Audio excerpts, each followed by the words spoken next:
नमस्कार मेरे भाइयों और बहनों, आप सभी का महात्मा बुद्ध ऑफिशियल चैनल पर स्वागत है। दोस्तों, अगर आप अच्छी आदतें डालना चाहते हो तो आप सही जगह पर आए हुए हैं। अगर आप इस वीडियो को आखिर तक देखते हैं तो आपको समझ आ जाएगा। तो दोस्तों, एक बार एक व्यक्ति बुद्ध के पास आता है और उनसे पूछता है कि बुद्ध, अपने मन को काबू में करने और उसे समझने का पहला चरण क्या है और हम कहां से शुरुआत करें कि हमारा मन हमारे वश में आ जाए। बुद्ध मुस्कुराते हैं और उसका उत्तर देते कि अपने मन को समझने का पहला चरण है इसके द्वारा दिए गए लालचों की व्यर्थता को देख लेना। जिस इंसान ने अपने मन के द्वारा दिए गए लालचों की व्यर्थता को देख लिया, उसने इससे मुक्त होना शुरू कर दिया। और उसके बाद वह व्यक्ति बुद्ध से पूछता है कि हमारा मन जो हमें लालच देता है, उसके व्यर्थता को कैसे देखा जाए। बुद्ध कहते हैं, अपने अनुभव से।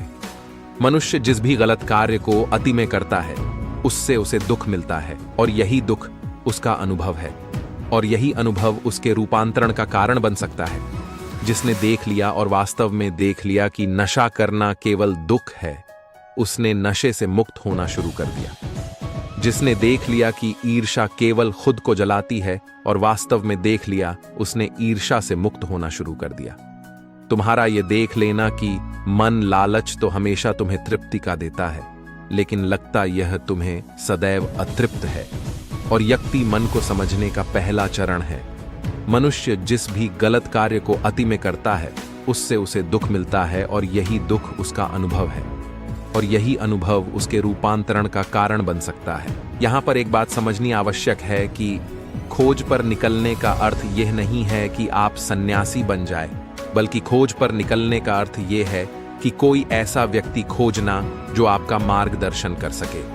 अब यहाँ पर प्रश्न ये उठता है कि ऐसे व्यक्ति को कहाँ पर खोजें, क्योंकि आस पड़ोस में तो सभी लोग अशांत भरे पड़े हुए हैं। तो इस प्रश्न का उत्तर है कि आप ऐसे व्यक्ति को आस पड़ोस में मत खोजिए, बल्कि इंटरनेट पर खोजिए, क्योंकि इंटरनेट आपको पूरी दुनिया से जोड़ता है, दोस्तों में, और आप इस इंटरनेट के बदौलत ही जुड़े हुए हैं। अगर इंटरनेट नहीं होता तो क्या आप मेरे इस आर्टिकल को पढ़ पाते? नहीं ना। दोस्तों, इस दुनिया में बहुत सारे लोग थे और अभी है और हमेशा रहेंगे जो आपका मार्गदर्शन कर सकते हैं। कहानी में वापस लौटते हैं और अच्छे से जानते हैं कि अपने मन को समझने का दूसरा चरण क्या है। वह व्यक्ति बुद्ध से पूछता है कि उस व्यक्ति की पहचान क्या है जिसने अपने मन को समझ लिया है और जिसने खुद को जान लिया हुआ है, क्योंकि हर व्यक्ति यह दावा करता है कि वह ज्ञानी और बुद्धिमान है, लेकिन वास्तव में ज्ञानी कौन है, वह कैसे पता लगेगा? बुद्ध कहते हैं कि यही तीसरा चरण है और वो चरण है सुनकर। सुनना ही अपने मन को समझने का तीसरा चरण है। उसके बाद वह व्यक्ति बुद्ध से पूछता है कि क्या देखकर यह पता नहीं किया जा सकता, क्योंकि आपको देखकर ही पता लगता है कि आप एक महात्मा हैं। बुद्ध कहते हैं कि देखने में तो कोई व्यक्ति बहुत शांत लग सकता है, लेकिन भीतर से वह क्या है, ये उसके शब्द ही बता सकते हैं। लेकिन ध्यान रहे कि शब्दों पर भी विश्वास एकदम से नहीं कर लेना है। किसी भी बात पर विश्वास इसीलिए कर लेना है कि उसे मैंने कहा हुआ है या किसी महात्मा ने कहा हुआ है। किसी भी बात पर विश्वास आपको तब कर लेना है जब वह तुम्हारा अनुभव बन जाए। गौतम बुद्ध के द्वारा कही गई इस बात को मैं आपको थोड़ा और आसान भाषा में समझाने की कोशिश करता हूँ। दोस्तों, कोई कहता है कि ध्यान करना अच्छा है और कोई कहता है कि ध्यान करना बुरा है। ये दोनों ही अतिया है। अगर आप अभी ध्यान को अच्छा मानते हैं तो आप बहुत जल्द ही उसे बुरा मानने लग जाएंगे, और यही हमारे मन की चाल है। तो अब आपके मन में सवाल उठा होगा कि कैसे? तो उसका उत्तर यह है कि ध्यान की शुरुआत में आपको आनंद नहीं मिलेगा, बल्कि बोरियत महसूस होगी। और आपका विश्वास क्या था कि ध्यान अच्छा है, लेकिन आपको अनुभव क्या हो रहा है कि ध्यान बोरियत भरा है। तो धीरे धीरे आपका विश्वास बदलने लगेगा। पहले आप ध्यान को अच्छा मानते थे, लेकिन अब आप ध्यान को बुरा मानने लग जाएंगे। आप एक अति से दूसरे अति पर पहुंच जाएंगे, और यही हमारे मन की चाल है। हमारा मन हमें अतियों में ही भटकाता रहता है, और अगर आप ध्यान को बुरा मानते हैं तो आप कभी भी ध्यान करेंगे ही नहीं। अब कहानी में वापस लौटते हैं और अच्छे से समझते हैं कि अपने मन को समझने का तीसरा चरण क्या है। बुद्ध कहते हैं कि किसी भी बात पर विश्वास तब तक नहीं करना है जब तक वह तुम्हारे विवेक की कसौटी पर खरी नहीं उतर जाए, और इसके लिए कर्म करना आवश्यक है, और कर्म ही अपने को समझने का चौथा चरण है।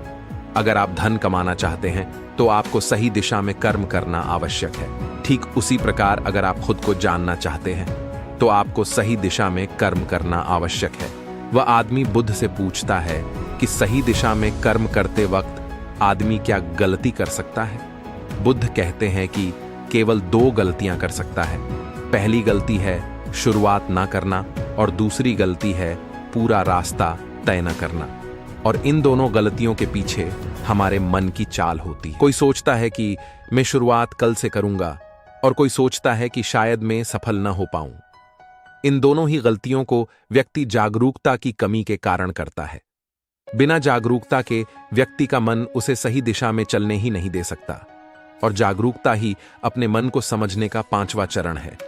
वह व्यक्ति बुद्ध से पूछता है कि बुद्ध अपने जागरूकता के स्तर को कैसे बढ़ाया जा सकता है। बुद्ध कहते हैं कि ध्यान के द्वारा, और ध्यान ही 6 चरण है। एक बार आप अपने मन को समझने के 6 चरणों को ध्यान से समझिए। अपने मन को समझने के 6 चरण। 1, थोड़ी जागरूकता के साथ यह देख लेना कि यह मन ही दुख के बीज बोता है। 2, किसी ऐसे व्यक्ति को खोजना जो मन से मुक्ति पाने का मार्ग बता सके। 3, सुनना। 4, सुने हुए को कार्य में लाना। 5, जागरूकता, जिससे आप मार्ग से भटके ना। 6, ध्यान।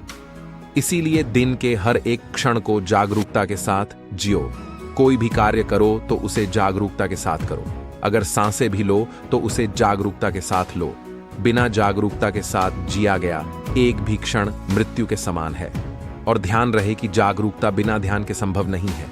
यदि सीधे शब्दों में कहा जाए तो ध्यान ही वह नाव है जिस पर बैठकर मन रूपी नदी को पार